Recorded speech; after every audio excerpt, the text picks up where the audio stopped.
충남의대 박재현 교수님께서 좌심실의 이완기 평가에 대해서 강의를 해주시겠습니다. 박재현 교수님 부탁드립니다. 네, 소개 감사드립니다. 이렇게 많은 여러분들 앞에서 강의하려니 좀 떨립니다. 제가 오늘 여러분들을 위해서 첫 번째 슬라이드 이겁니다. 제가 펜슬을 굉장히 좋아합니다. 자, 일로 한번 들어와서 투표를 부탁드리겠습니다. 멘티닷컴을 누르시고 난 다음에 1106-2618을 누르시면 저에게 투표를 할 수 있습니다. 멘티닷컴 1106-2618입니다. 이렇게 안 하시는 분들도 많이 계신데 안 해도 별 수 없죠. 자, 첫 번째 슬라이드. 첫 번째 문제. 사실은 굉장히 다양하신 분들이에요.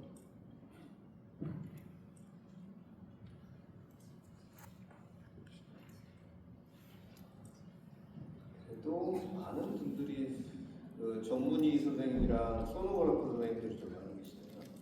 저희 오늘 강의는 아주 초보 레벨을 기준으로 했습니다. 자, 이제부터 케이스를 하나 보도록 하겠습니다. 아까 배웠었죠. 아까 조구영 교수님 보셨던 이화장 74세 여자였는데 10년 전부터 당뇨병하고 고혈압 치료받았는데 일주일 전부터 걸을 때 숨이 찬다 이렇게 왔습니다. 가정주부였고 술도 안 마시고 담배도 안 폈습니다. 엑스레이하면 이제 심전도를 제일 먼저 하죠. 히스토리를 한 다음에 피지컬 확인하지만 말단 카디오메갈리가 있고 심전도는 그래도 괜찮습니다. 그리고 혈액 검사합니다. 헤모글로빈이 약간 떨어져 있구나. 그 다음에 비유의 크레아틴이 1.13으로 좀 높아져 있구나. 그런데 NT-proBNP가 1999로 높아져 있네. 이런 소견을 볼 수가 있습니다. 그래서 봤더니 처음에는 심전도가 정상이었는데 APB 간혹가다 발생하고 있습니다. 심전도, 아까 조금 전에 조구영 교수님께서 보여주셨던 시스톨릭 펑션은 어떤 것 같습니까? 딱 보면은 괜찮겠구나 생각을 하시겠죠. 쇼덱시스에서도 괜찮고, 그 다음에 조금 전에 배웠던 김계호 교수님이랑 황혜정 교수님께서 보여주셨던 PRV맥스를 한번 했더니 거의 한 2.9, 3.0 정도 됩니다. AP를 4챔버, 2챔버 했었는데 시스톨릭 펑션은 좋은 것 같습니다. 그랬더니 이제 마이트럴 인플로우 패턴을 봤더니 마이트럴 인플로우 EA 밸런스가 이렇게 있고 좀 이따가 다시 질문해 드리는데 여기 산같이 생긴 게 하나 있습니다. UV 프라임은 23.23으로 높아져 있는 것 같고요.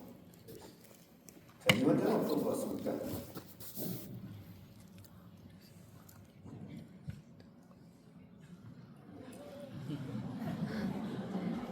괜찮습니다. 모르시는 분들을 위해서 강의를 만든 거죠.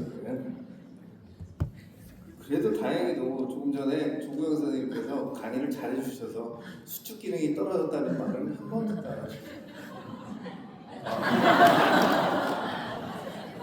한 분이 있습니다. 신부전이라는 것은 조직에 산소를 제대로 보내지 못하는 상태인데요. 수축기 신부전도 있고 이완기 신부전도 있습니다. 그렇게 되면은 폐로 체액이 절유되기 때문에 울혈이라는 말을 씁니다. 수축기 신부전이랑 이완기 신부전인데요. 잘 보시면 이제 정상 심장에서 조광 선생님 보여주셨듯이 심박출량은 심장에서 유출된 혈압량으로 되어 있는데 1위 구혈량 곱하기 심장 맥박수를 합니다. 그러니까 한 번에 여기 들어와 있는 피가 이렇게 나갔을 때를 나타내는 건데요. 일례로 한 70ml가 70번 정도 뛰면은 4.9L 정도 됩니다. 그런데 수축기 신부전은 여기 심장이 늘어나 있고요. 그 다음에 이젝션 프랙션 자체가 떨어졌다는 반면은 전체 혈액량이 150일 때 50ml밖에 안 나간다고 한다면 이젝션 프랙션은 30% 정도 되겠죠. 그러면 50 곱하기 70 하면 3.5L, 아까 4.9L에 비해서 훨씬 떨어져 있습니다. 이완기 신부전은 좌심실이 두꺼워져 있고 좌심실이 충만이 잘 안 되고 좌심방이 확장이 되고 폐고혈압이 생기는 그런 일련의 과정을 가졌죠. 이젝션 의욕 자체에 총 혈액량 자체가 100으로 줄어들어 있기 때문에 50ml만 해도 이젝션 프랙션은 50%가 됩니다.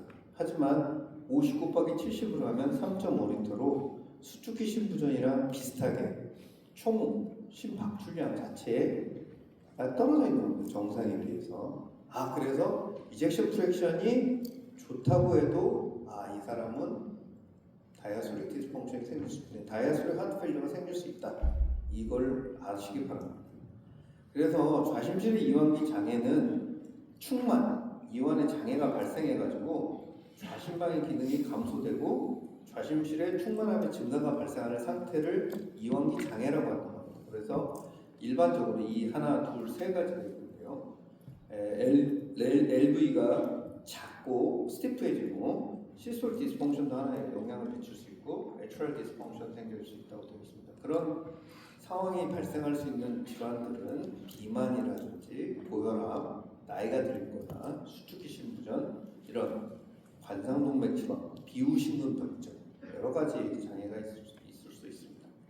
그러면 왜 우리는 이완 기능을 측정해야 되냐면요, 환자가 호소하는 증상, 특히 호흡곤란에 대한 평가를 하기 위해서, 그리고 예후 예측이라든지 치료했을 때 다이아스톨릭 펑션이 좀 좋아지나 이렇게 모니터링을 위해서 하게 됩니다. 자, 그러면 어떤 것들을 갖다가 평가할 때 고려해야 되냐 하면은 환자의 임상 양상을 첫 번째로 봐야 됩니다. 두 번째, 부정맥이 존재하거나 심장 박동수가 어떤지, 혈압은 어떤지, 그리고 심장 초음파 검사를 보게 됩니다. 좌심실이 얼마나 늘어났는지 줄어들었는지 보고, 좌심실 벽 두께가 어떤지, 박출률은 어떤지 이런 것들을 갖다 보게 됩니다. 자, 그러면 좌심실 이완 기능을 보여주는 심초음파는 이런 것들이 있습니다. 정신이 없을 것 같아서 여기 보면은 일단은 LV가 두꺼워진 소견, 그다음에 LV 캐비티가 줄어든 소견, LA가 커진 소견, 그리고 폐고혈압이 있는 소견, 이런 것들을 여러 선생님들은 초음파에서 보게 될 겁니다. 첫 번째, 아까 조국영 교수님께서 보여주신 M모드나 2D를 이용해 가지고 LV가 두꺼워진지를 봅니다.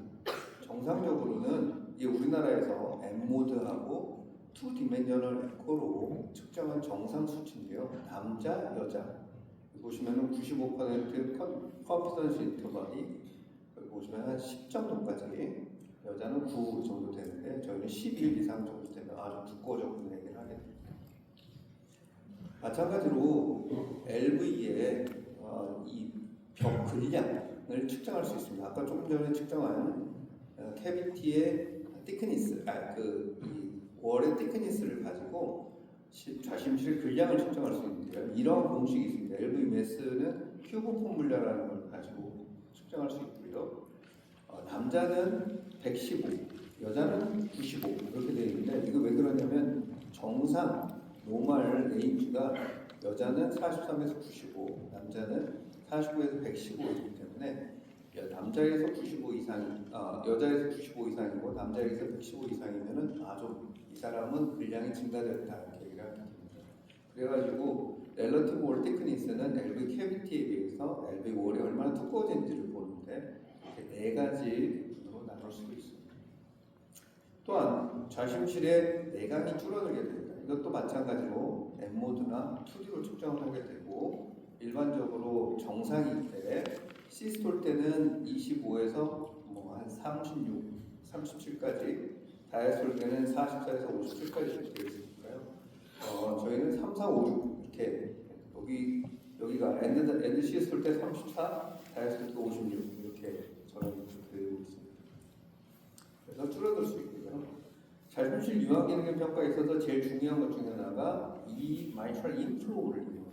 마이트럴 인플로우는 잘 안 보이겠지만 애트리얼 프레셔가 높아지게 되면 벤트리클보다요, 여기에서 플로우가 나타나게 됩니다. 그래서 초기에 나오는 것이 E, 그다음에 애트리얼 컨트랙션 때문에 나오는 것이 A. 그래서 E하고 A를 가지고 우리는 측정을 하게 됩니다. 그래서 마이트럴 인플로우 패턴이 정상에는 E가 크고 A가 작은데 노멀 릴렉세이션 때는 A가 좀 커지고요. 슈도 노멀리제이션 때는 E가 더 커지게 돼서 정상하고 비슷하게 보입니다. 리스트릭티브 슬링 패턴을 보이게 되면 E가 더 커지고요. 그 다음에 이리버서블 하게 되면 비슷하게 보이죠. 자, 이렇게 보입니다. 이 사람 E하고 A가 이렇게 보이는데요. 이 사람은 이완 기능에 장애가 있을까요? 없을까요?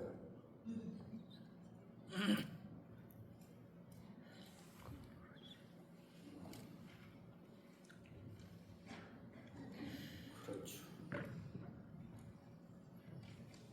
이런 걸 원했습니다. 저는 이렇게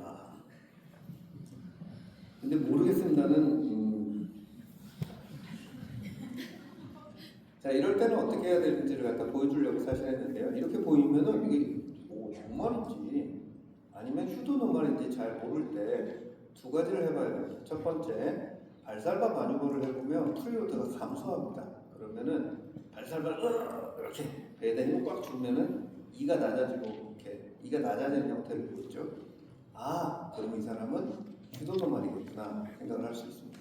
또 한 가지는 마이트럴 애놀루스 벨로시티를 갖다 측정을 하게 됩니다. 그래서 E 프라임을 보아가지고 E 오버 E 프라임이 어떤지, 이 패턴이 어떤지, E하고 A하고 봤을 때요 패턴이 어떤지를 보게 됩니다.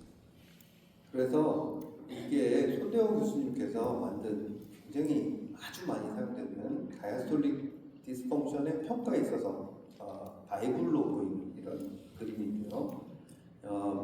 이 다이아스톨릭 디스펑션이 심해지면 심해질수록 E 프라임 밸런스가 점점 줄어들어서 E 오버 E 프라임 밸런스가 높아지게 되는 그런 것을 보여주는 그런 그림입니다.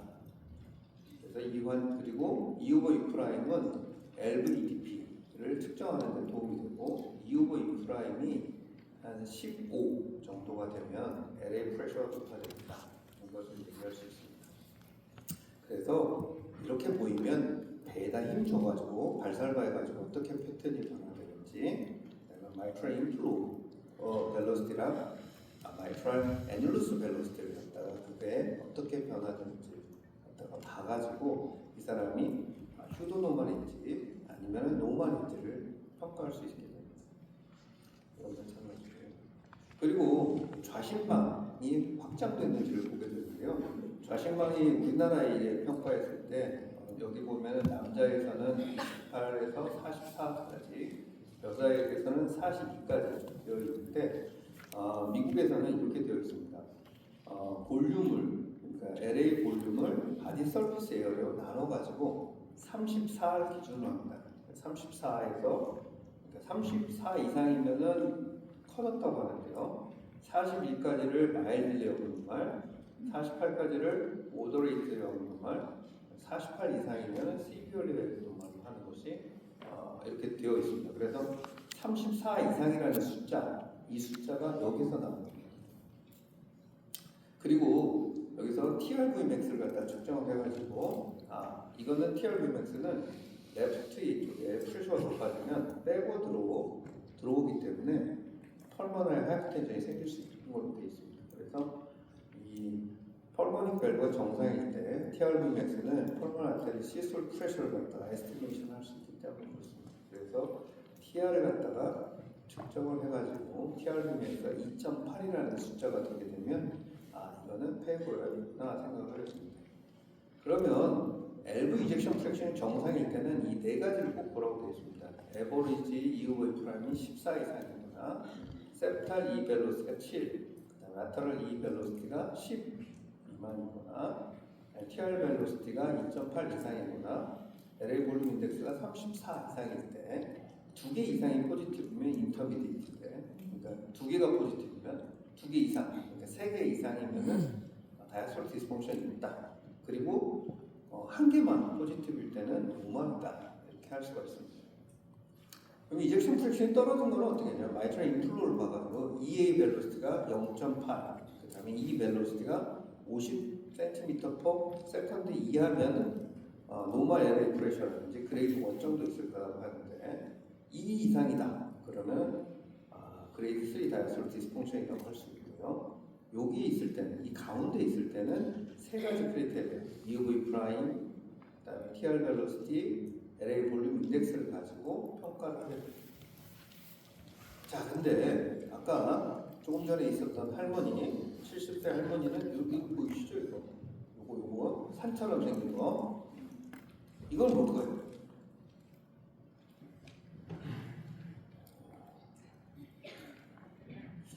허상이라고 하기는 여기도 있고 여기도 있고 여기도 있고 그래서 아닌 것 같아요.